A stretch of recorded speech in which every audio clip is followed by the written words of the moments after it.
Good morning, everyone. Myself Ajay Singh Zakad, MD Agreementers.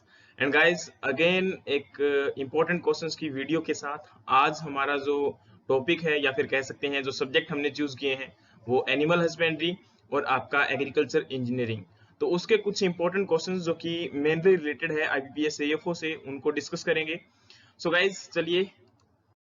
Next, guys, we are also going to start a new batch for IBPS AFO, NABARD and DDA. This batch will be online and offline both, है ना। तो आप अगर registration करवाना चाहते हैं तो आप गिवन नंबर्स पे अगेन कांटेक्ट कर सकते हैं।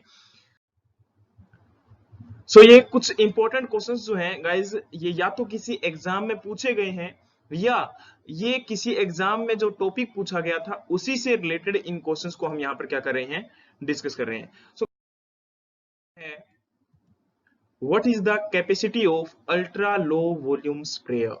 अगर हम बात करते हैं आपके स्प्रेयर्स की तो मेनली थ्री टाइप के आपके ये स्प्रेयर्स होते हैं, ultra low volume, high volume या फिर आपका लो वॉल्यूम। ये अगर अल्ट्रा लो वॉल्यूम की बात करते हैं तो उसकी जो आपकी कैपेसिटी है वो लेस देन आपका 5 लीटर पर हेक्टेयर जो होता है। अगर बात करते हैं यहाँ पर लो वॉल्यूम स्प्रेयर की तो वो आपका 5 टू 400 लीटर पर हेक्टेयर।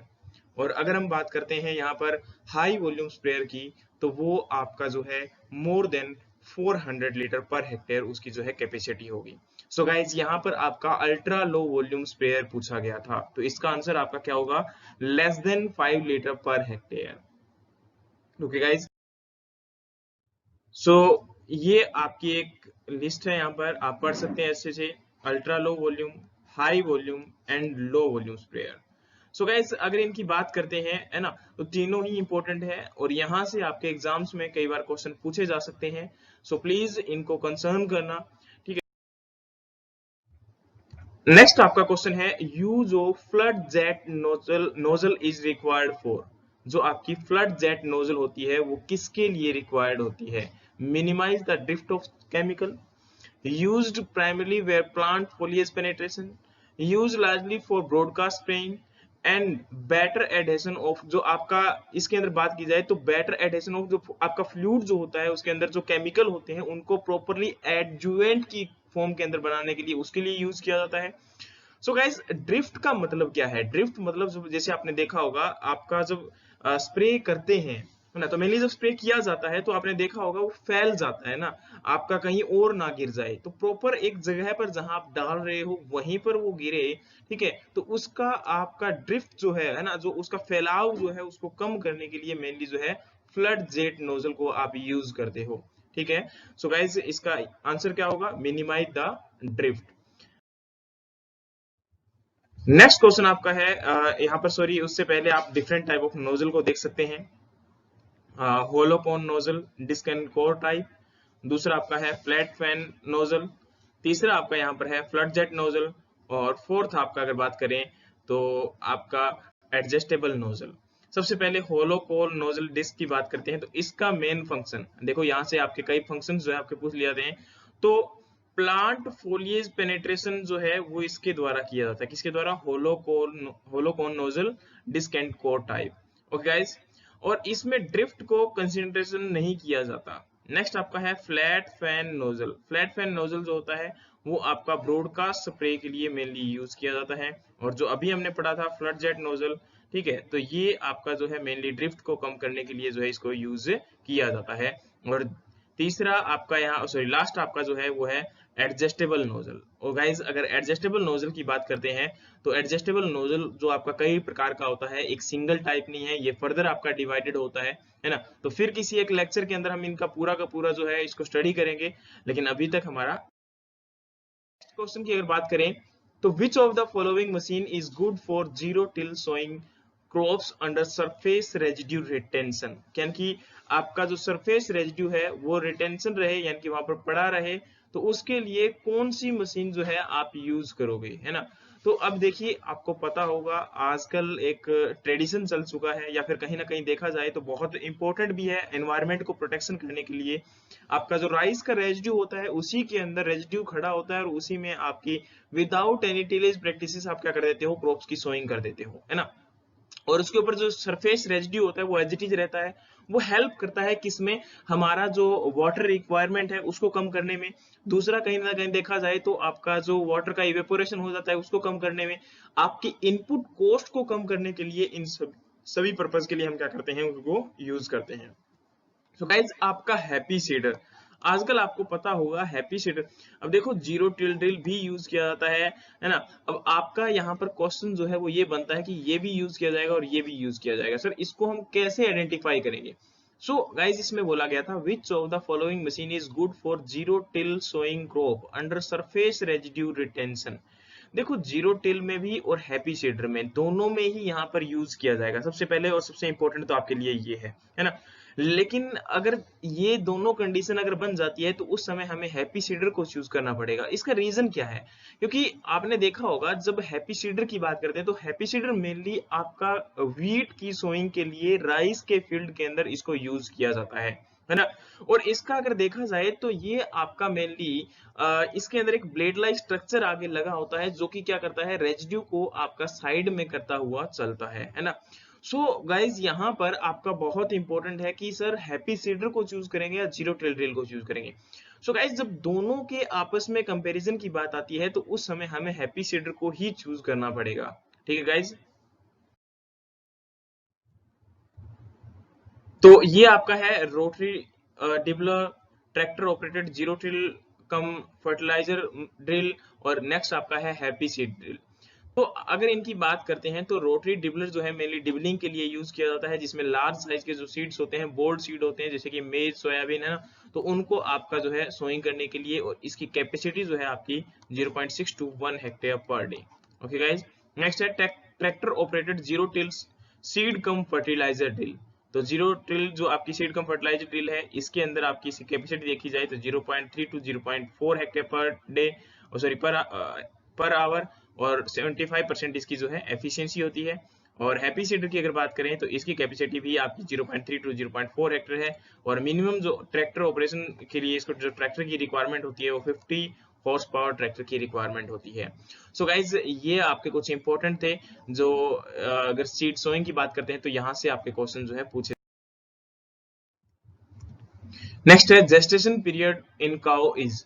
आपको पता होगा जेस्टेशन पीरियड का मतलब ये होता है कि for how much time embryo is present in the, you can say that कि आपका जो एनिमल है उसके एम्ब्रियो के अंदर कितने टाइम तक आपका जो है जो बच्चा होता है वो पैदा होने से पहले प्रेजेंट रहता है ना।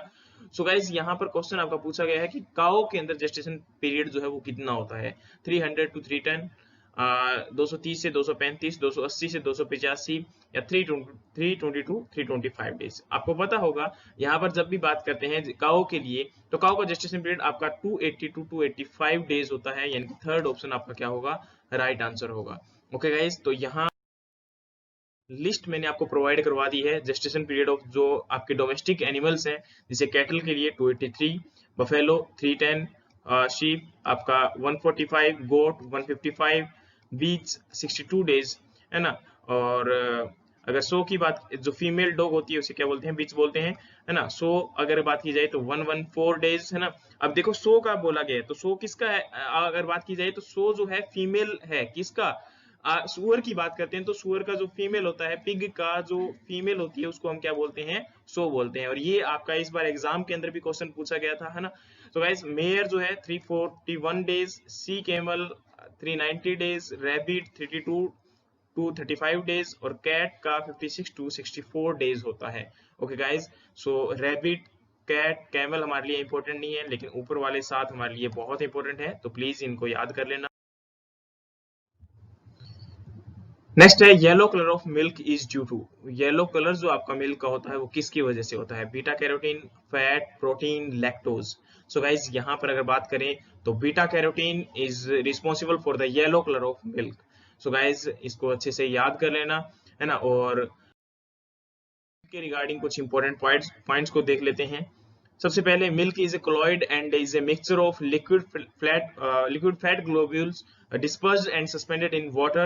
And second is the cow milk is composed of 87% of water and 13% solid. And the milk protein are casein, lactalbumin, and lactoglobulins. And about 80% of total milk protein is casein. देखो यहाँ आपके जो milk protein होते हैं वो casein भी present होता है, लैक्टाब्यूमिन भी प्रेजेंट होता है और ग्लोब्यूलिन्स भी प्रेजेंट होता है, लेकिन 80% जो प्रोटीन है उसमें आपका कैसीन ही जो है कंट्रीब्यूट करता है। नेक्स्ट आपका जो मिल्क के अंदर शुगर होती है उसे आप क्या बोलते हो, लैक्टोज। ओके गाइज, नेक्स्ट आपका है विच of the following is not a necessary not a secondary tillage implement. इनमें से सेकेंडरी टिलेज इंप्लीमेंट कौन सा नहीं है? आपका कल्टीवेटर, हैरो, रोलर या डिस्क ब्लो। देखो कल्टीवेटर की बात की जाए तो ये भी सीडबेड प्रिपरेशन के दौरान रिक्वायरमेंट होता है, और हैरो की बात की जाए तो ये भी आप सेकेंडरी टिलेज इंप्लीमेंट की फॉर्म में यूज करते हो। रोलर को भी आपका सीडबेड को प्रिपेयर करने के लिए यूज किया जाता है, लेकिन डिस्क प्लो, गाइस जितने भी प्लो हैं आपके सारे के सारे प्राइमरी टिलेज इंप्लीमेंट की फॉर्म में यूज किए जाएंगे, है ना। सो डिस्क प्लो है या फिर आपका सब सोइलर है या आपका, देखो अगर यहाँ रोटावेटर पूछ लिया जाता है तो याद रखना रोटावेटर आपका प्राइमरी और सेकेंडरी टिलेज इंप्लीमेंट दोनों में यूज किया जाता है। ओके गाइज, सो यहाँ आपका आंसर क्या होगा? नेक्स्ट है dibbler is use for. Dibbler जो है वो किस पर्पज के लिए यूज किया जाता है? Ploughing, seed sowing, levelling of land, interculture operation. So guys अगर बात की जाए यहाँ पर तो आपका डिबलर जो होता है, आपको अभी दिखाया था, डिबलर जो है मेनली लार्ज साइज के जो सीड होते हैं उनको डिबलिंग करने के लिए, उनकी सोइंग करने के लिए इसको जो है आप यूज करते हो। ओके गाइज, तो यहाँ पर क्या आएगा? Seed sowing, second option. Which of the following tool is used for measuring the draft of agricultural implement? जो एग्रीकल्चरल इंप्लीमेंट होते हैं उनका ड्राफ्ट जो है, उनका उनके अंदर जो पावर है उसको मेजर करने के लिए आप किस इंस्ट्रूमेंट को यूज किया जाता है? तो यहाँ पर आपका डायनोमोमीटर, हाइग्रोमीटर, बैरोमीटर या टेंशियोमीटर। सो हाइग्रोमीटर है वो आपका ह्यूमिडिटी के लिए यूज करते हो, बैरोमीटर आप प्रेशर के लिए मेजर करने के लिए यूज करते हो, टेंशियोमीटर है वो भी सोइल के अंदर जो सोइल मॉइस्चर कंटेंट होता है उसको मेजर करने के लिए यूज किया जाता है। लेकिन यहाँ पर जो डायनमोमीटर होता है वो किसके लिए यूज किया जाता है? ड्राफ्ट को मेजर करने के लिए यूज किया जाता है। सो गाइस यहाँ आंसर क्या होगा? डायनमोमीटर। नेक्स्ट क्वेश्चन है आपका what is the moisture percentage of hay. Hay आपको पता होगा जो ड्राई आपका जो मैटर प्रोवाइड करवाया जाता है उसमें कितना परसेंटेज आपका फोडर जो है, एक तो फोडर होता है जो ग्रीन फोडर है, लेकिन जो हे होता है वो आपका जो सीरियल्स का रेजिड्यू बच जाता है, उस रेजिड्यू से आपके एनिमल्स को फीड करने के लिए जो आपका फीड बनाया जाता है उसे आप हे बोलते हो, जो कि ड्राई होता है ना। उसमें याद रखना मॉइस्चर परसेंटेज जो है आपका 15 to 20% होगा।